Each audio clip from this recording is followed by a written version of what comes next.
For today's video guys, samahan nyo nga pala akong kumuha ng temporary license. Bibili na rin kami ng tubig kasi naubusan kami ng tubig. Magkalapit lang kasi yung bilihan ng tubig tsaka yung kuhaan ko ng temporary license. Bago ka makakuha ng temporary license dito, kailangan mo muna mag-test. Ang una ko nga palang tinake na exam ay yung mga road signage. Medyo mahigpit nga kasi habang nagsasagot ka may webcam kang nakatutok. Pagkatapos no, nag-take naman ako ng pangalawang exam. Rules of the road and non-commercial knowledge exam nga pala yung tinake ko. Siyempre, binasic natin pares yung mga exam na yan. Katapos nga namin mag-exam guys, pumunta na agad kami dun sa office ng SNB para kunin yung temporary license ko. Medyo malapit-lapit nga din pala to guys dito sa aming bahay at 10 minutes lang nakarating na nga kami dito. Dito nga pala to sa co-op. Bumaba na nga pala kami dyan. Kasama ko nga pala yung dalawa kong alalay.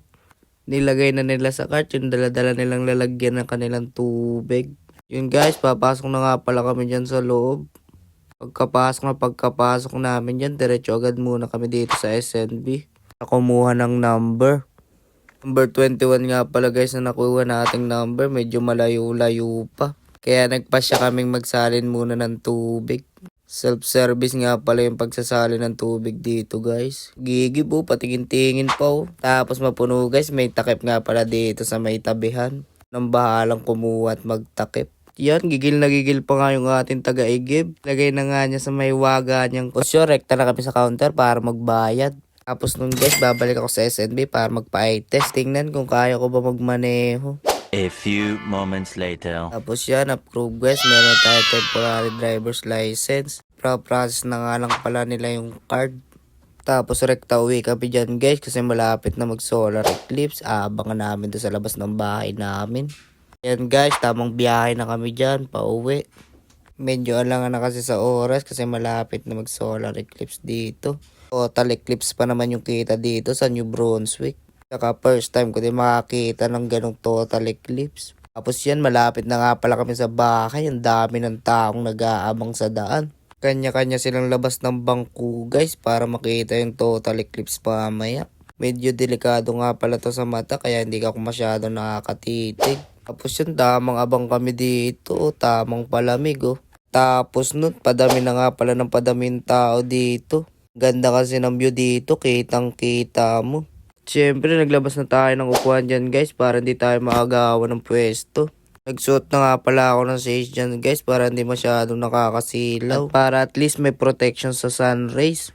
Mahigit 1 oras nga pala kami nagantay dyan guys kasi minsan lang mangyari to sa loob ng maraming taon. First time ko rin makakita ng ganito. A few moments later. Yan na!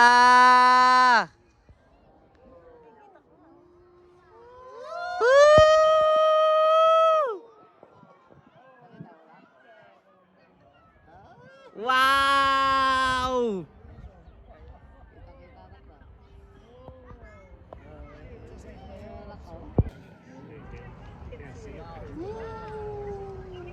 Hindi nga pala sobrang dilim dyan guys. Binabaan ko lang yung brightness ng camera ko para kitang kita yung pagsasalubong ng moon tsaka nung sun. Bahay namin.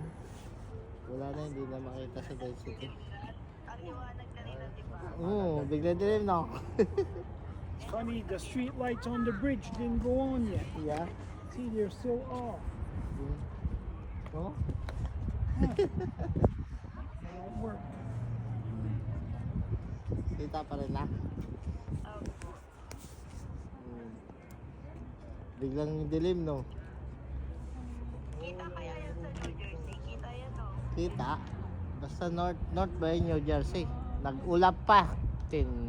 Baluga naman yung ulap na yan.